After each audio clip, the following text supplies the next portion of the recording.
seguimos con esta situación actual de coronavirus que también marcará un antes y un después de la sociedad. Ruth Benito es una abogada experta en protección de datos y of counsel en el Saburo, que es, como comentábamos, un bufete especializado en propiedad industrial, de intelectual y tecnologías de la información. Muchas gracias, Ruth, por estar con nosotros aquí hoy. Gracias a vosotros. En primer lugar, yo también espero que todos los que nos están viendo se encuentren bien, sus familiares, equipos, amigos, etcétera. Estamos atravesando por la situación que estamos atravesando y bueno, desear lo mejor para todo el mundo. Bueno, pues efectivamente vamos a hablar de geolocalización, pero no solo de geolocalización, sino en general de los desarrollos tecnológicos que están surgiendo bueno, pues como lucha contra esta pandemia. Bien para proporcionar información, bien para poder hacer autoevaluaciones, bien para como medidas alternativas ahora en estas fases de desescaladas que inician en la mayoría de los países, por lo menos en Europa, donde nos ha afectado tan de lleno en estas etapas tempranas. Pero además, más que geolocalización, un arma contra la pandemia y contra la privacidad, me gustaría más bien formularlo como pregunta. ¿Contra la privacidad también la geolocalización es un arma contra nuestra privacidad? Bueno, pues vamos a intentar dar un poquito de respuesta y aclarar algunas cuestiones, porque sé que está siendo bastante sensible el tema en torno a, como digo, a varias iniciativas que están surgiendo. Antes de nada, permítanme introducir muy brevemente, aunque ya lo ha hecho Carla muy bien, quiénes somos nosotros. Somos una firma con más de 150 años de experiencia en la protección de los activos intangibles, en la defensa de marcas, protección de patentes, creaciones intelectuales, el know-how, etcétera. Y hace unos añitos la firma consideró que era muy conveniente también poder dar cobertura y proteger un activo inmaterial también fundamental de las organizaciones, como son los datos personales. A día de hoy, la verdad es que me enorgullece decir que introducimos en nuestra manera de trabajar en el Saburo dos componentes que nos parece que son muy adecuados a la hora de trabajar en protección de datos, que es la ética de los datos. Esto ahora mismo se está viendo que es importantísimo, que es indispensable, que tiene que ir totalmente ligado a la gestión de protección de datos para bueno, que se puedan desarrollar proyectos que no solo sean compliance con la normativa de protección de datos, sino que además pues, cumplan los principios por los que debe regirse una sociedad democrática. Y, en segundo lugar, el mutualismo. Lo que intentamos siempre es luchar contra la falsa dicotomía de que innovación es contraria a la privacidad o que la privacidad es contraria a la innovación. Consideramos que no es cierto y que, de hecho, la privacidad lo que debe hacer es aportar los mecanismos y las garantías para que todas estas innovaciones que están surgiendo lo que hagan es tengan la misma eficacia, pero con pleno respeto a los derechos y libertades de los individuos. Y, como digo, creo que justo en las circunstancias que estamos atravesando, lamentablemente ahora mismo, pone más de manifiesto la necesidad de introducir estos dos elementos siempre que hablamos de protección de datos. Bien, ¿qué tiene que ver protección de datos con la COVID-19?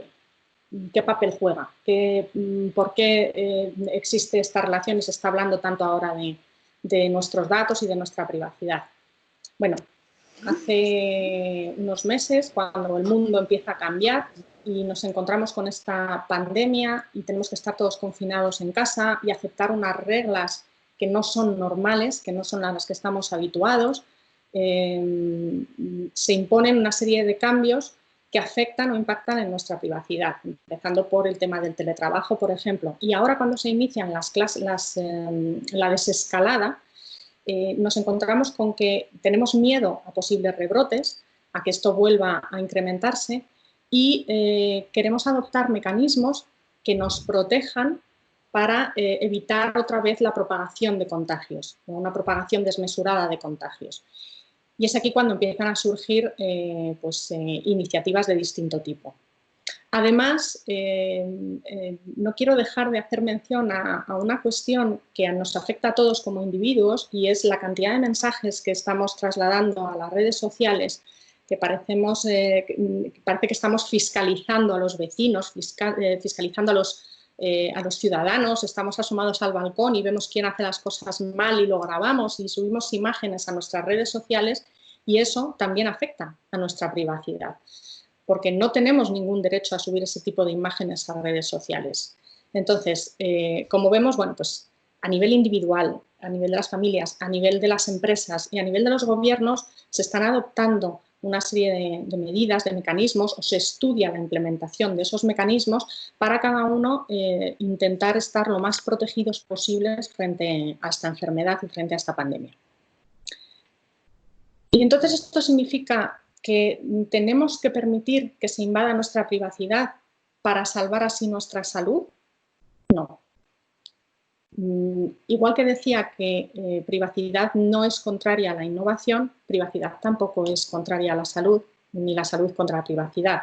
Es igualmente una falsa dicotomía. Para esto es importante tener en cuenta y entender realmente qué es la protección de datos. En muchas de las charlas que doy suelo preguntar, me gusta preguntar al público qué creen ellos que es lo que protege la protección de datos. Y la inmensa mayoría de las veces lo que me responden es los datos, que parece obvio, ¿no? Si hablamos de protección de datos, lo que se protege deben ser los datos. Sin embargo, no es así o no es del todo de esta manera. Lo que realmente se intenta proteger no son los datos en sí. Eso sería fácil. Eso sería guardar los datos, tenerlos bien guardaditos y no compartirlos absolutamente con nadie. No, no se trata de proteger los datos en sí, como digo, sino de lo que se trata de proteger es lo que hay detrás de los datos. Y lo que hay detrás de los datos somos nosotros, somos todos nosotros, somos las personas a quienes pertenecen esos datos. Lo que hay detrás de una información que se refiere a una persona es la persona en sí. Y cómo utilicemos esa información puede acabar impactando negativamente en esa persona a la que la información pertenece. Entonces, aquí se trata de conseguir un equilibrio, efectivamente, entre privacidad y ahora en la lucha contra esta pandemia. Por lo tanto, ¿cuál es el rol que debe desempeñar aquí protección de datos? Y, insisto, esto es muy importante tenerlo en cuenta. Protección de datos no debe estar para decir esto no se puede hacer. Protección de datos debe estar para decir esto se debe hacer de esta manera para que las personas sufran el menor perjuicio posible y para que sus derechos y libertades no se vean injustificadamente menoscabados.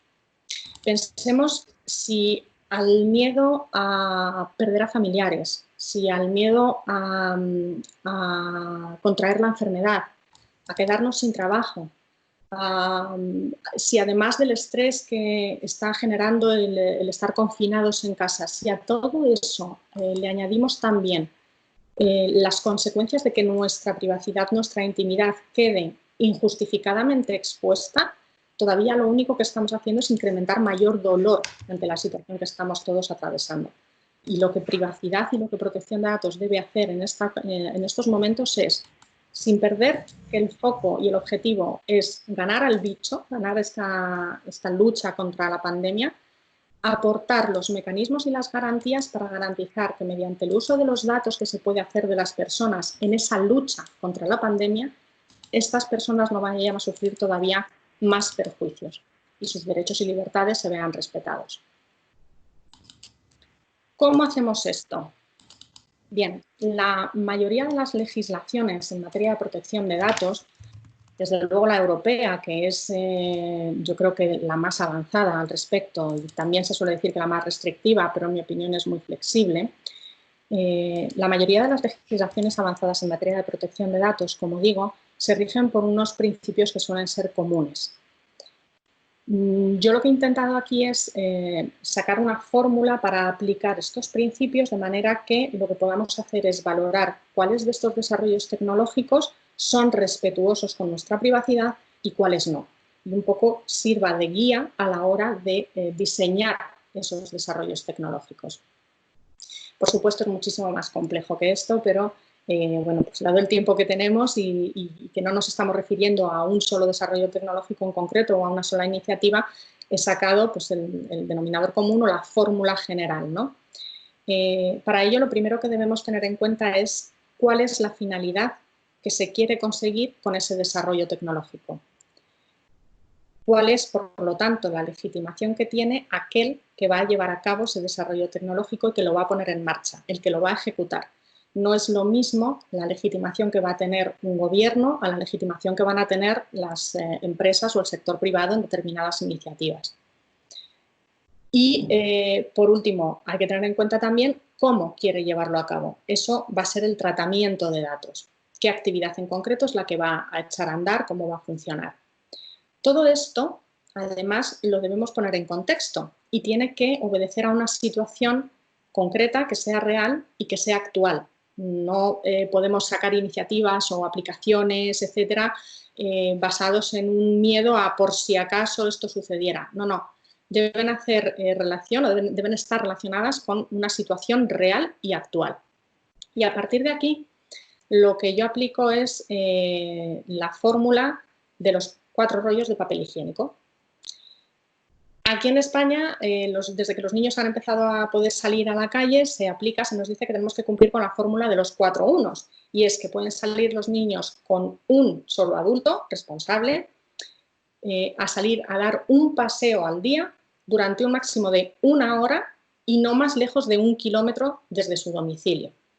Pues bien, yo confieso que fui una de esas personas que cuando puedo ir a comprar, pues ante el miedo a que me dejaran sin papel higiénico, me hice con mucho papel higiénico y ahora, como no sé qué hacer con él, lo que planteo aquí es la fórmula de los 4 rollos de papel higiénico. Bien, son 4 elementos que deben estar presentes en cualquier tratamiento de datos y, por lo tanto, en cualquiera de estos desarrollos tecnológicos ahora en la lucha contra COVID. En primer lugar, tenemos que preguntarnos si esto que estamos haciendo es realmente efectivo, es decir, si es útil. Y para esto hay que tener muy en cuenta lo que se conoce de este coronavirus a día de hoy. Y para esto, protección de datos tiene que ir detrás de los avances científicos. Y esto lo vamos a ver posteriormente con algunos ejemplos. Segundo, si es absolutamente necesario llevarlo a cabo de esta manera, con este desarrollo que estamos diseñando, o si existen vías que, siendo menos invasivas, nos facilitan o nos dan el mismo resultado con la misma efectividad. En tercer lugar, tienen que ser desarrollos seguros, que se hayan adoptado las medidas de seguridad adecuadas para proteger los datos personales de la gente que se ve afectada. Y en cuarto lugar, si son proporcionales, si aplica el criterio de proporcionalidad. Es decir, ¿qué pesa más? ¿Los beneficios que se van a conseguir con estas iniciativas o los perjuicios que se puedan ocasionar a las personas cuyos datos se traten? Bien. Pasamos ahora a ver, ya iremos aplicando esta fórmula en distintas iniciativas en concreto, pero pasamos a ver algunas de estas iniciativas públicas cuáles pueden ser. Y, en primer lugar, ver cuál es la legitimación que tiene el gobierno o las administraciones públicas de turno para poder llevarlas a cabo. Porque si recordamos, tenemos que atender a la finalidad que se intenta conseguir y ver cuál es la legitimación que se tiene para llevarla a cabo.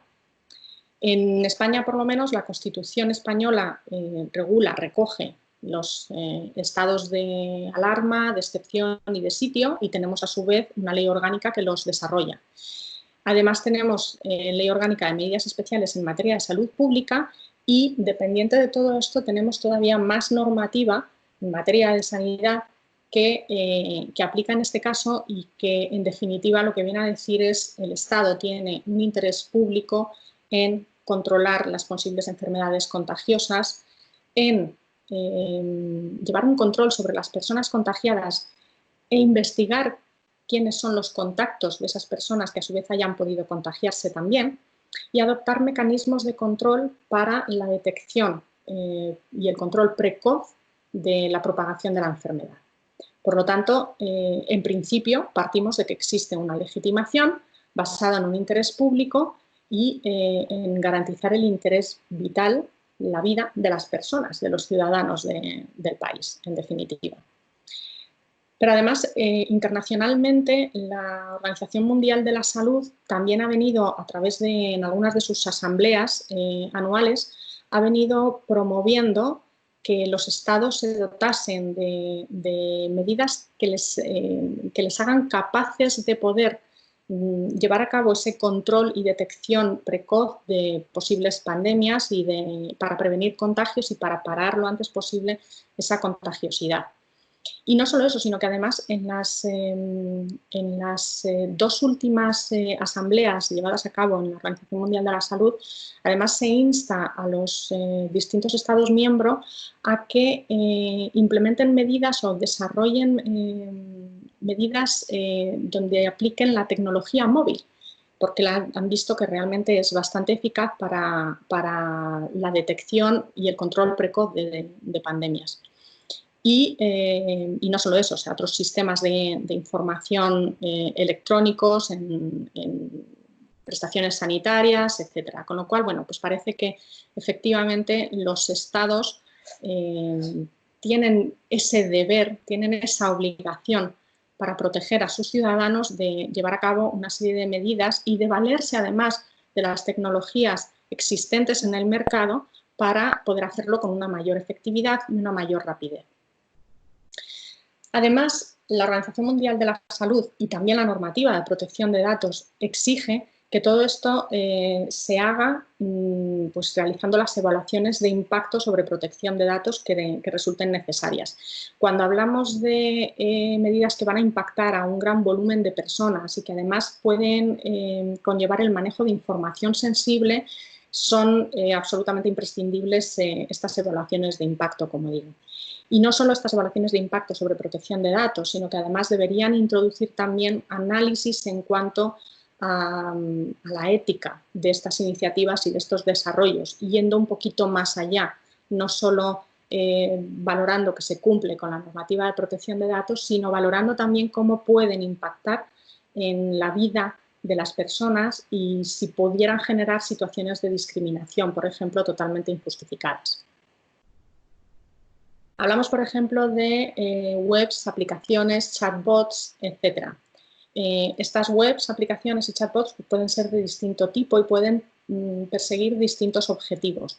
Algunas son meramente informativas y lo que intentan es evitar el colapso que se produjo en las líneas de atención telefónica de los distintos centros de salud de las distintas regiones del país.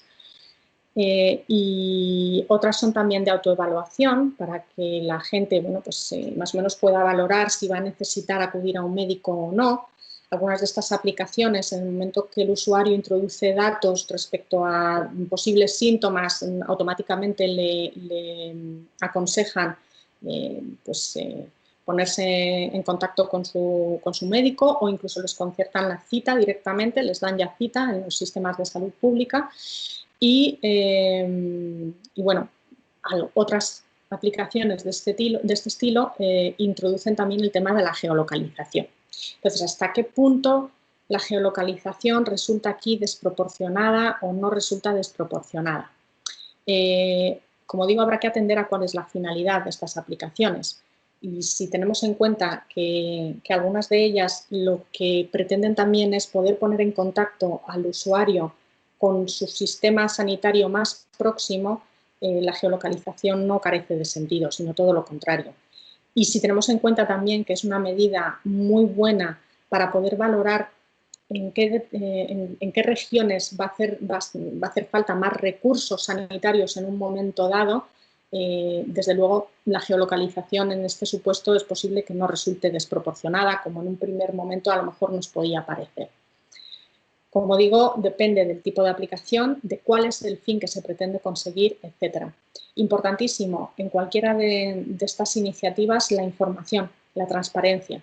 Todas ellas deben contar con una política de privacidad que debe ser asequible para el usuario y no solo asequible, sino entendible, que sea comprensible, que sepa en todo momento qué uso de sus datos se va a llevar a cabo, para qué, con quién se va a compartir, durante cuánto tiempo se va a almacenar esa información o se va a conservar sus datos personales, etc. Y en este sentido es claro, también lo ha dicho así el Comité Europeo de Protección de Datos, que esta información que se vaya generando y que se vaya recabando a través de estas aplicaciones solamente podrá conservarse mientras dure esta crisis sanitaria y no más allá. Ahora bien, una vez que finalice la crisis sanitaria, esa información sí se puede anonimizar y sí puede ser muy útil también para llevar a cabo estudios de cara a posibles futuras pandemias, para que si desafortunadamente vuelve a producirse alguna situación así, estemos más preparados. También se están llevando a cabo estudios de movilidad. Aquí en España el gobierno ha llevado a cabo su propio estudio de movilidad. Hubo muchísima confusión al respecto. Bueno, pues se veían mensajes, incluso titulares de medios de comunicación, alertando de que íbamos a estar geolocalizados, de que el gobierno iba a saber si nos separábamos más de 500 metros de nuestros domicilios. La gente tenía miedo de que pudiera utilizarse esta información para ser sancionados por no estar cumpliendo con el confinamiento, etcétera. Entonces, bueno, al menos en lo que respecta al estudio de movilidad llevado a cabo por el gobierno, y la práctica totalidad de estudios de movilidad se llevan a cabo gracias a operadores que almacenan una gran información nuestra, suelen ser los operadores de telefonía, y ellos ya tienen esta información. Ellos pueden saber, incluso aunque no tengamos activada nuestra geolocalización en nuestro dispositivo móvil, ellos pueden saber más o menos dónde estamos bueno, pues gracias a las torres de telefonía, que al final acaban ubicando dónde se encuentra ese dispositivo en cada momento. De todas maneras, estos estudios de movilidad, lo que se hace es, estas operadoras de telefonía anonimizan esa información. Esto significa que eliminan los datos identificativos del usuario del teléfono y el resto de información que manejan la suelen agregar. Esta información es agregada mediante rangos. Por ejemplo, no va a ir ligado nuestro domicilio postal, sino a lo mejor solo nuestro código postal o nuestra provincia o nuestro barrio. No aparecerá la edad nuestra, sino rangos de edad. No aparecerá así, yo tengo 43, pues a lo mejor estoy en el rango entre los 40 y los 50, etcétera, etcétera. Entonces, con ese proceso de anonimización y posterior agregación de datos, esa información en teoría queda anonimizada y por lo tanto ya no le aplica ninguna normativa de protección de datos, porque no es posible identificar a qué persona se está refiriendo en concreto. Esto, como digo, es en teoría porque cada vez se está viendo que es más sencillo, dentro de lo complejo que es, no todos lo podemos hacer, desde luego, pero bueno, pues cada vez existe más riesgo de que esa información ese proceso de anonimización pueda acabar siendo revertido y acabe reidentificándose al usuario al que pertenece esa información. Sobre todo si además esa información se combina con otros datasets que aportan mayor información y ahí, como digo, es posible que se produzcan efectos de reversión, ¿no?, de la anonimización. No es lo normal, pero no es imposible tampoco. Y por ello lo más aconsejable es que en el manejo y almacenamiento de toda esta información se observen también las medidas de seguridad necesarias, igual que si de datos personales estuviéramos hablando, por aportar una mayor garantía. Pero, como digo, pues en principio esos estudios de movilidad son anónimos y la metodología, en el caso del estudio que ha llevado a cabo el Gobierno, se encuentra publicada en la página web del Ministerio de Transportes y está asequible para todos. Bien, pero ¿qué pasa con las aplicaciones de rastreo?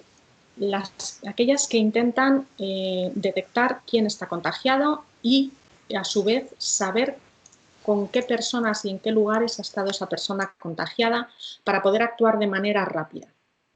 En muchos países se han desarrollado aplicaciones más o menos de este estilo y en China, por ejemplo, parece que ha resultado ser muy efectivo y han conseguido controlar bastante bien y relativamente en poco tiempo la propagación de la enfermedad en aquellas poblaciones donde más había afectado. Pero ¿son totalmente necesarias y son proporcionales estas aplicaciones? podrían llegar a saber tantísimo de nosotros, de dónde hemos estado en cada momento, con quién hemos estado, a quién hemos podido contagiar, que nos obliguen a tener que facilitar información nuestra periódicamente, incluso 3 veces al día, para decir si tenemos alguno de los síntomas o no tenemos alguno de los síntomas compatibles con COVID-19, etcétera. A mí se me antoja, desde luego, bastante desproporcionado, al menos en países democráticos como en Europa, ¿no? Donde además creo que existen otras vías alternativas para poder llevar a cabo el control casi con la misma efectividad. Para esto es importante una iniciativa que ha surgido, un proyecto que está siendo avalado por Europa y que encaja bastante en las recomendaciones que el Comité Europeo de Protección de Datos ha dado para las aplicaciones de rastreo de contagios. Este sistema funciona no con la geolocalización, no rastrea la movilidad del usuario del móvil, de la aplicación, sino que funciona a través de Bluetooth y lo que hace es rastrea no la movilidad, como digo, sino la proximidad. Es rastreo por proximidad. ¿Qué significa esto? Que nuestro teléfono móvil, si tenemos esa aplicación descargada, va a detectar cuando estamos cerca de otro teléfono móvil, cuando estamos a menos de 2 metros de otro teléfono móvil. Y ambos se van a intercambiar mensajes, códigos aleatorios que se generan aleatoriamente y los van a guardar. Cada uno de esos dispositivos van a guardar los códigos que les está llegando desde los distintos dispositivos en los que ha estado a menos de 2 metros de proximidad. Si un usuario de esa aplicación es diagnosticado con COVID-19, el usuario voluntariamente puede alertar a través de la aplicación. Yo he dado positivo. No van a ir su nombre, no le va a aparecer a otro usuario de la aplicación, fulanito de tal ha dado positivo. No, porque además no le serviría de nada, no sabe quién es fulanito de tal, ni cuándo ha estado con él, o puede no saberlo. Sino que al generar la alarma, lo que sucede es que los demás teléfonos móviles que estuvieron en contacto con el teléfono móvil del usuario que ha dado positivo, detectan que el código que recibieron de ese teléfono móvil ha dado positivo y automáticamente saben que han estado cerca de una persona que no saben quién es, pero que ha dado positivo en COVID-19, con lo cual automáticamente pueden acudir a su médico o autoaislarse hasta ver si desarrollan algún tipo de síntoma, etcétera. Con lo cual, pues resulta bastante efectivo para controlar la propagación de la pandemia y no afecta a protección de datos, no afecta a datos personales, o al menos no en esta fase inicial en la que el usuario, en lo que se refiere a la aplicación móvil, ¿no?, que el usuario se descarga. Es verdad que plantea algunas dudas y que todavía, pues yo creo que requiere un estudio más detallado de cómo esto se va a sincronizar y se va a coordinar con los sistemas de salud en cada país, cómo se van a coordinar entre los distintos países, porque ahora mismo no hay apenas movilidad transfronteriza, pero bueno, cuando esto vaya avanzando se supone que sí, se empezarán a abrir fronteras, etcétera, y pues estos sistemas deberían estar coordinados entre ellos también. Algunas de las dudas que plantea es la voluntariedad, pues todo esto va a depender de si el usuario quiere descargarse esa aplicación y de si el usuario quiere dar la alerta de su contagio, hasta qué punto eso va a hacer menos efectiva estas aplicaciones. Y luego, por otra parte, el tema de la veracidad. ¿Cómo se va a impedir que un usuario dé una falsa alerta de contagio? Para esto, insisto, debe estar bien sincronizado con los sistemas de salud y algún tipo de control por parte del médico que haya hecho el diagnóstico, pues debería adoptarse al respecto, entiendo yo. Y aquí ya sí se complica un poquito más la cosa y puede acabar afectando a datos personales, aunque es verdad que en muy menor medida en comparación con otras aplicaciones que te hacen un rastreo absoluto, ¿no? En cuanto a la efectividad, yo creo que aquí, y es uno de los ejemplos que quería poner, tenemos que ir detrás de lo que vaya diciendo la comunidad científica y de lo que se vaya aconsejando a los expertos en esta lucha contra la pandemia. Si el objetivo es reducir la curva y una vez reducida la curva, aplanada la curva, el objetivo es estar en torno a un 1% de contagios, como parece ser, por lo menos en algunos países, bueno, pues es posible que este tipo de aplicaciones efectivamente sean muy efectivas, porque no se requerirá un control absoluto sobre todos los ciudadanos y pueden funcionar bastante bien para conseguir estar en ese rango de 1%, ¿no?, que Tomás Puello denominaba la danza. El martillo es el golpe que se le da a la curva para aplanarla, y después la danza es ese baile que vamos a tener que llevar a cabo con la enfermedad para estar en torno a ese 1%, pues hasta que se logre conseguir la vacuna y tratamientos efectivos. Y por parte del sector privado, ¿qué cosas se están haciendo o qué cosas deberían estar haciéndose? Bien, en primer lugar, yo entiendo que toda empresa debería estar, si no lo ha hecho ya, debería estar llevando a cabo un análisis de cómo ha impactado la pandemia, cómo ha impactado el confinamiento también, cómo ha impactado el teletrabajo, etcétera, en las respectivas organizaciones y qué medidas puede adoptar. Medidas tanto para desarrollar actividades alternativas, si no puede todavía desarrollar su actividad con normalidad o como se venía haciendo hasta ahora, qué alternativas se pueden implementar para no paralizar la actividad y para causar el menor perjuicio posible en la economía. Y, por otra parte, también qué acciones puede implementar para evitar el contagio entre su propio personal, ¿no? Entonces, en todo esto a mí me parece indispensable que en estos estudios y en los diseños de estos nuevos procesos de negocio, nuevas actividades, de acciones, etcétera, esté involucrado el delegado de protección de datos o el equipo de protección de datos de cada empresa, sea interno o sea externo. Porque estos equipos lo que deben hacer es ayudar a que esas medidas se adopten, como decía al principio, de manera que impacten lo menos posible en los derechos y libertades de los trabajadores. Y, por supuesto, realizar también las evaluaciones de impacto sobre protección de datos. Las evaluaciones de impacto sobre protección de datos no siempre son obligatorias, solo en determinados casos, pero desde luego siempre son muy convenientes.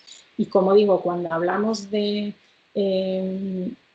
gran cantidad de información o que afecta a un gran número de personas y sobre todo de datos sensibles, desde luego son imprescindibles.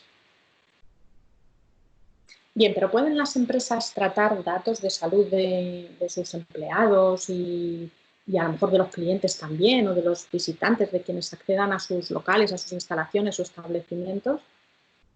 Aquí en España, desde luego, tienen un deber estas empresas de proteger la salud de sus trabajadores, de velar por la salud, por la seguridad de los empleados.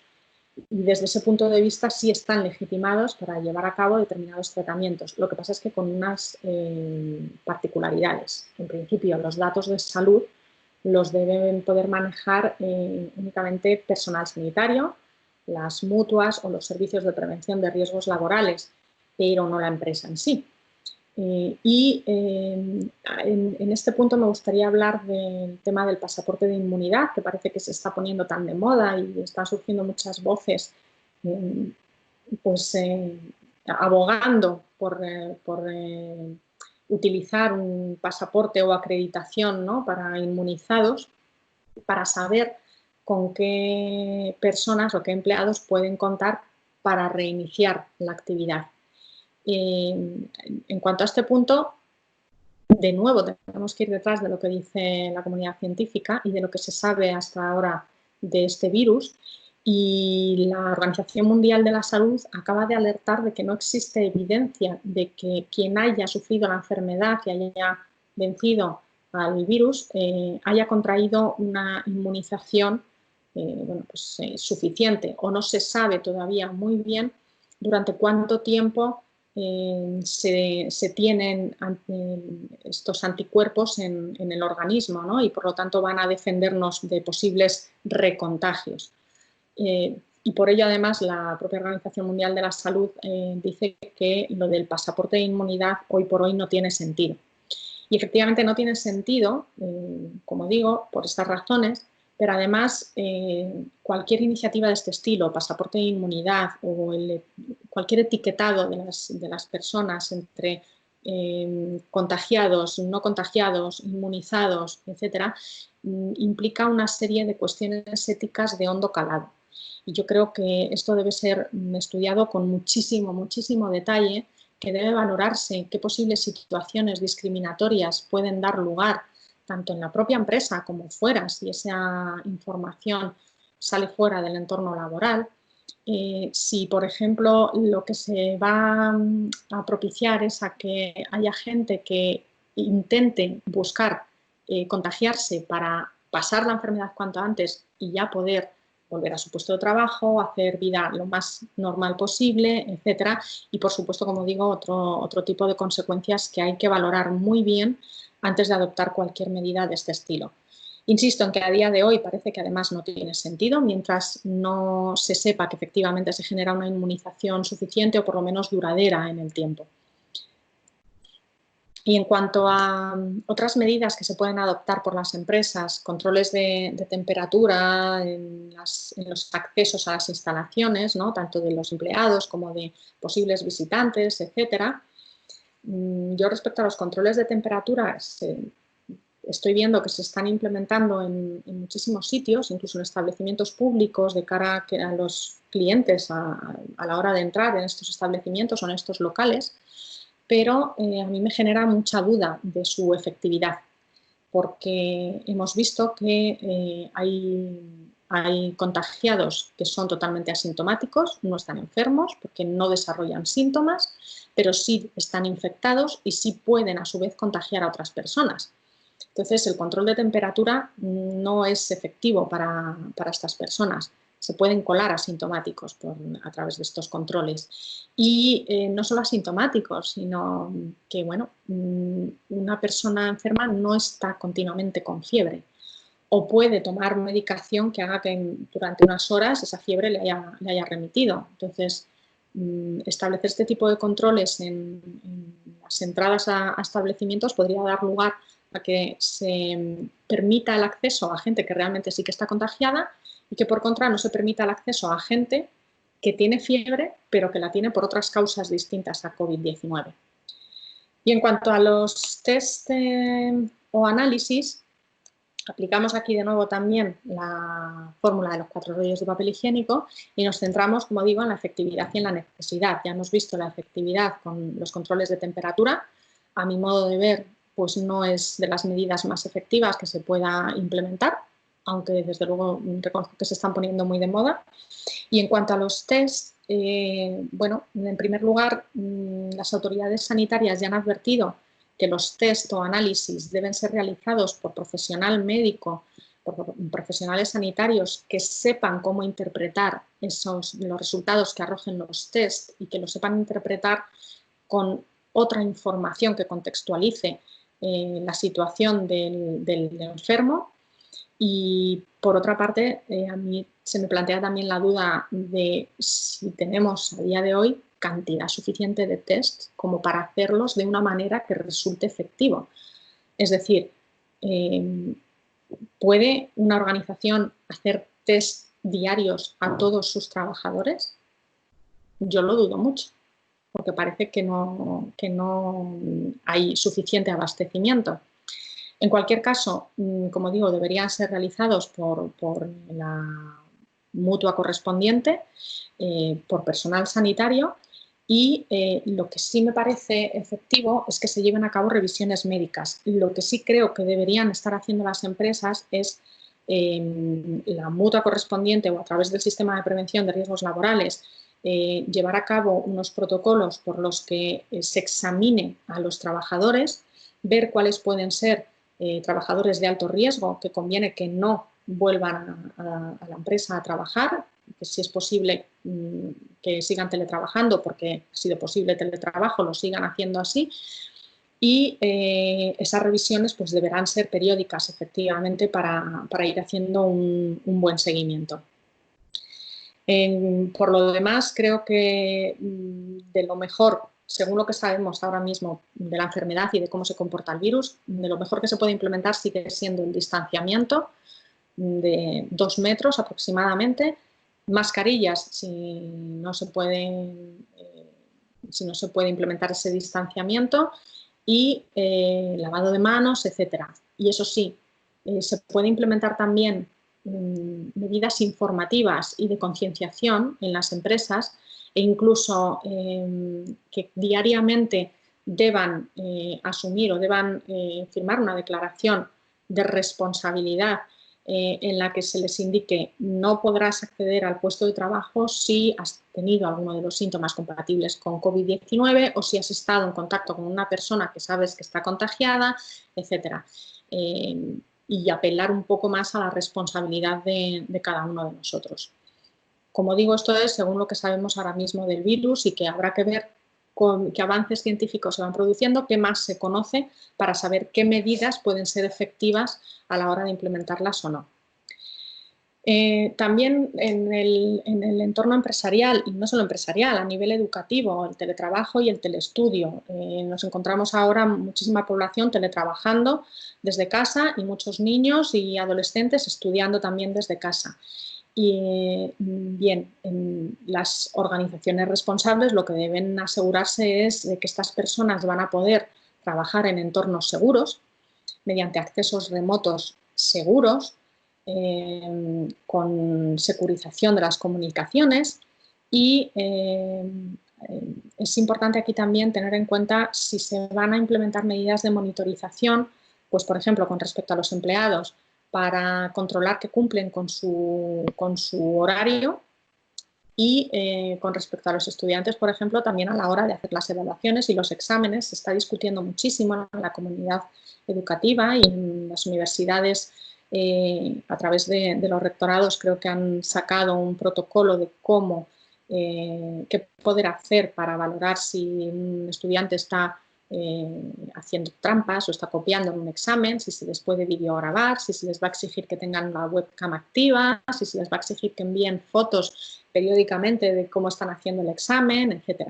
Entonces, importantísimo en cualquiera de estos casos el ser totalmente transparentes con empleados y con estudiantes en cada caso, y informarles previamente de cuál es el tipo de monitorización que se va a hacer, y de que, bueno, pues de tal a tal hora pueden estar siendo vigilados en cierta manera, y cuáles son las implicaciones del tratamiento de sus datos al respecto y los derechos que tienen ante este tipo de monitorizaciones. Por último, no quiero dejar de mencionar también qué es lo que cada uno de nosotros podemos hacer en toda esta situación. En primer lugar, asegurarnos que estamos trabajando, estamos estudiando en entornos seguros, efectivamente. También sería muy responsable que si tenemos dispositivos en nuestras casas, asistentes online tipo Alexa o como el de Google, etcétera, pues, y estamos trabajando, lo suyo sería desactivar esos dispositivos de manera que no puedan registrar nuestras llamadas ni nuestras reuniones. Y fiarnos solo de lo que nos dicen los expertos.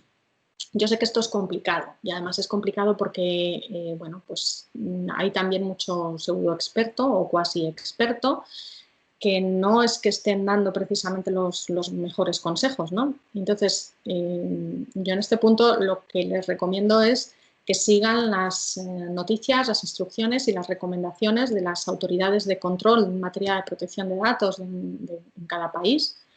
Aquí en España, la Agencia Española de Protección de Datos.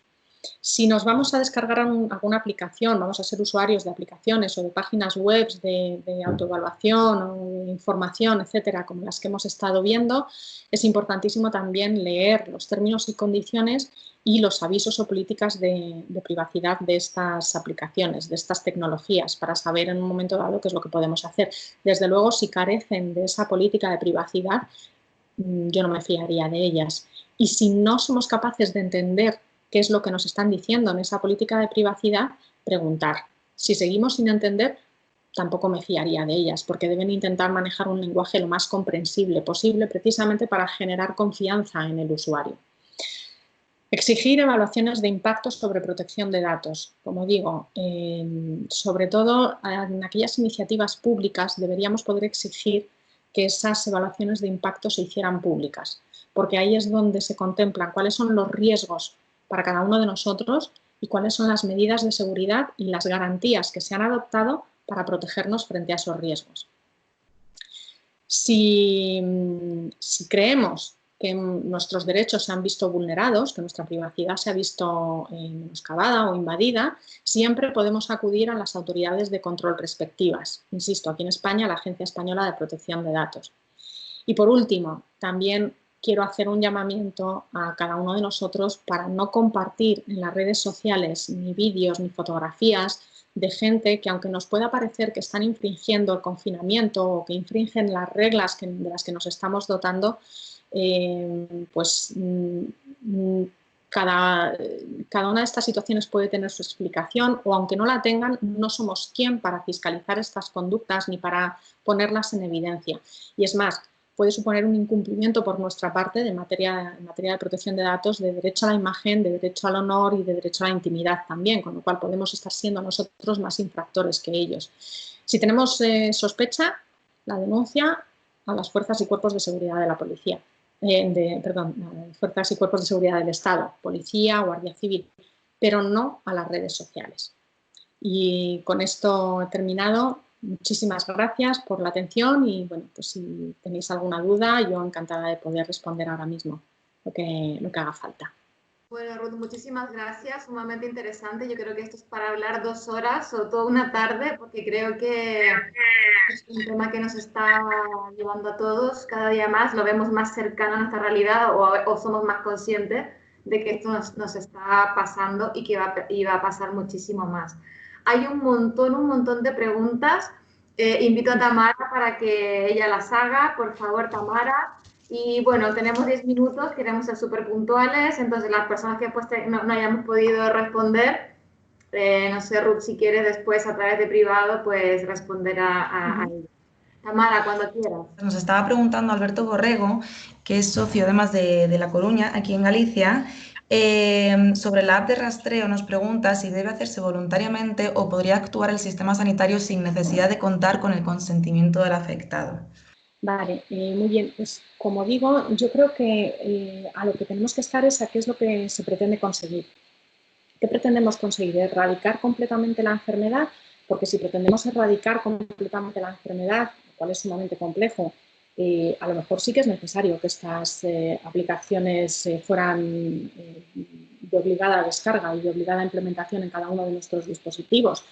Pensemos además que no todo el mundo tiene smartphones, ¿no? Pero si pretendemos erradicar totalmente la enfermedad, a lo mejor debemos ir a este tipo de aplicaciones obligatorias, ¿no? Por así decirlo, y que incluso la información la manejaran de manera centralizada y no descentralizada.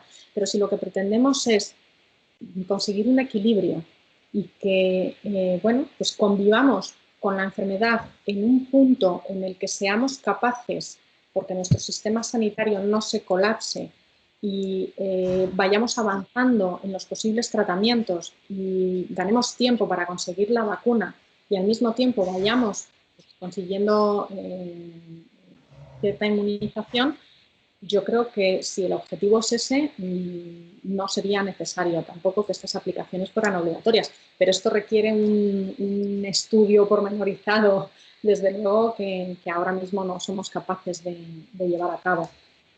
Entonces, bueno, como digo, el Estado tendría interés público para llevar a cabo esto. De todas formas, podría acabar siendo desproporcionado porque si al final es un porcentaje de población el que está contagiado muy pequeño, se está manejando información de un volumen de población enorme que no tendría por qué estar manejándose, ¿no? Que sería indiscriminadamente abusivo esa información y por ahí podría dar lugar a que no fuera proporcional y por lo tanto que no fuera compliance con protección de datos. Daniel, desde Madrid, nos pregunta que cómo se podría asegurar en el sector público que los datos extraídos y explotados solo se utilizan para el uso sanitario y no para otros sectores, ¿no? Como seguridad, interior, exterior de un país, y qué ocurre en el sector privado también. La única manera de garantizar eso es con transparencia. Por eso insisto mucho en la publicación de las evaluaciones de impacto, ¿no? Y en que en todo momento se nos informe qué es lo que se está haciendo con esos datos. Obviamente, si quieren utilizarlos para alguna otra cosa, pues no nos va a ser fácil detectar esos posibles usos abusivos, ¿no? O malos usos. Pero, bueno, en principio, si tenemos sospecha de que se está haciendo un mal uso, de que se están extralimitando en la finalidad para la que van a utilizar esa información, siempre podemos acudir a la Agencia Española de Protección de Datos, que debería abrir una investigación al efecto y acabaría pues, con unas determinadas conclusiones. Desde Salamanca, Juan nos pregunta si las fuerzas de seguridad del Estado podrían llegar a utilizar nuestra geolocalización sin una autorización judicial. Es muy interesante pregunta. Gracias, paisano. Bien, los datos de geolocalización a día de hoy a mí sí me parece bastante claro que no podrían ser utilizados por las fuerzas y cuerpos de seguridad del Estado, por ejemplo, pues para sancionarnos si hemos infringido el confinamiento, ¿no? Me parece absolutamente desproporcionado. Me parece desproporcionado porque más con los datos que se nos están dando, que se nos está diciendo que aunque existen infractores, el porcentaje respecto al total de la población es irrisorio, es mínimo y por lo tanto no justificaría el uso de la geolocalización de cada uno de nosotros para ver quiénes están incumpliendo y a quiénes se deben sancionar. Genial, gracias, Ruth. La siguiente pregunta que tenemos es Álvaro desde Madrid. Nos pregunta varias cosas. ¿Por qué legalmente este tipo de datos personales tienen una cantidad elevada de problemas éticos, pero sin embargo está normalizada la huella dactilar, que también supone una información con elevado carácter personal? También nos pregunta si es legal que a los estudiantes se les exija grabarles mientras hacen un examen y si sería legal grabar dentro de las casas de estos estudiantes. Muy buenas preguntas también las dos, Álvaro. Con respecto a la primera de ellas, evidentemente el uso de toda esta información plantea problemas éticos de distinto calado, además, pero yo creo que no lo podemos comparar con el tratamiento de la huella dactilar. Yo personalmente no entiendo todavía por qué el dato biométrico de la huella dactilar, no la huella dactilar en sí, sino el dato biométrico de la huella dactilar, el que se utiliza a veces en controles de acceso o en controles de registro horario, etcétera, porque es un dato sensible, porque ahora, en nuestro caso aquí en Europa, el Reglamento General de Protección de Datos ha pasado a considerarlo un dato de categoría especialmente protegido, ¿no? Porque en lo que consisten estos sistemas es en sacar un número de puntos de nuestra huella dactilar, que es la que la hace única en principio, y esos puntos se hashean o se cifran de determinada manera. No creo que revelen de nosotros aspectos de nuestra esfera más íntima o más personal. Y en todo caso, los datos biométricos a día de hoy, como digo, al menos aquí en Europa, están regulados como datos sensibles y deben ser especialmente protegidos. Por lo tanto, sí que se contemplan una serie de requisitos adicionales y en el caso además en el ámbito empresarial, muy, muy estrictos, mucho más estrictos de lo que pudiera parecer de una simple primera lectura de la norma. Y en cuanto a la segunda de las preguntas, ¿es legal exigir a los estudiantes que se videograben mientras están haciendo el examen? E incluso, como he visto en algunos protocolos, exigir que hagan fotografías de su entorno para que se pueda ver que no tienen material del que puedan estar copiando a la hora de hacer el examen. Pues va a depender de los sistemas que tenga la universidad o el centro educativo en concreto implementados. Esto nos ha pillado a contrapié, desde luego, y no todos, por lo menos, estábamos preparados para poder implementar el teletrabajo o el teleestudio en casa. Afortunadamente, en nuestra firma todo ha ido sobre ruedas, no hemos tenido ningún problema, pero sí sabemos que en otras organizaciones ha habido mucho problema y en general, en cuanto a la docencia, no estaban realmente preparados. Entonces, están viendo obligados ahora a tener que realizar unas evaluaciones que siguen unos criterios, en mi opinión, un poco obsoletos, y evaluar y aplicar unas medidas de control que, bueno, nos pueden parecer excesivas, efectivamente. Habría que ir caso por caso y habría que ver si ese centro educativo puede implementar alguna medida alternativa que, siendo menos invasiva, consiga la misma finalidad. Pero a mí, más importante que eso, me parece algo que ya no tiene que ver con protección de datos, sino que tiene que ver con el sistema educativo que tenemos en España. Y es que igual pues debería aprovecharse o deberíamos plantearnos una reforma y deberíamos plantearnos la eficacia de las evaluaciones que se hacen a día de hoy. Yo no sé si el seguir haciendo exámenes es lo más efectivo para valorar la capacidad educativa y los conocimientos aprendidos por un estudiante. En cualquier caso, existen másteres online, existen cursos online en donde también se hacen evaluaciones y en ninguno de ellos ha sido necesario tener al estudiante que se tenga que autograbar o permitir que se le esté viendo a través de su webcam a la hora de hacer los exámenes, porque existen fórmulas que, como digo, pueden ser una buena alternativa. Muchas gracias, Ruth. Estamos justo en la hora, pero hay dos personas que han hecho una pregunta muy similar y si quieres la podemos responder, yo creo, muy rápidamente, porque Juanjo desde Barcelona nos pregunta que en todos estos supuestos casos que has comentado, ¿no? Como la app de rastreo, ¿quién sería el propietario de los datos? Y luego también, por otro lado, Pablo de Sevilla nos pregunta si los datos producidos por esta app podrían ser vendidos a empresas con el fin de obtener ventajas y beneficios. Vale. En cuanto a la primera de las preguntas, ¿quién es el propietario de los datos? Para los que trabajamos en protección de datos, el propietario de los datos siempre es la persona a la que los datos se refieren. El propietario del tratamiento o de la actividad que se lleva a cabo con esos datos es lo que se conoce como responsable del tratamiento.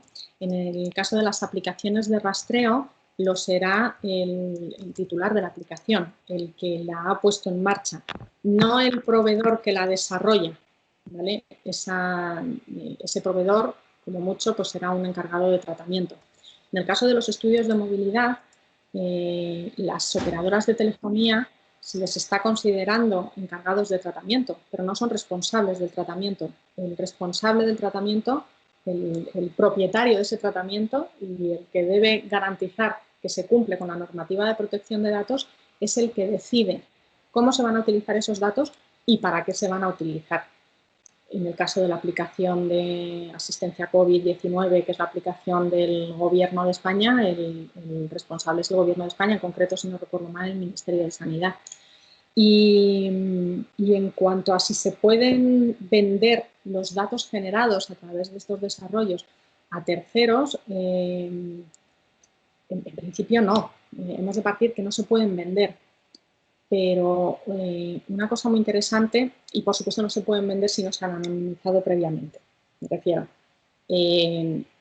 los datos se usan para lo que se usan y no se pueden usar para nada más. No puedo después venderlos a otro para que los comercialice y yo lucrarme con esos datos, ¿no? O con esa información.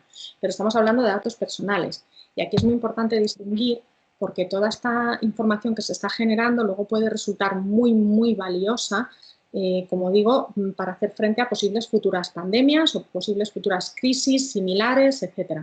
Entonces, yo creo que aquí sí que es muy conveniente poder llevar a cabo procesos de anonimización, de total anonimización, y que, primero, por parte del propio sector público se lleve a cabo investigaciones, estadísticas, etcétera, investigaciones científicas y estudios posteriores para, como digo, para posibles futuras réplicas o situaciones similares.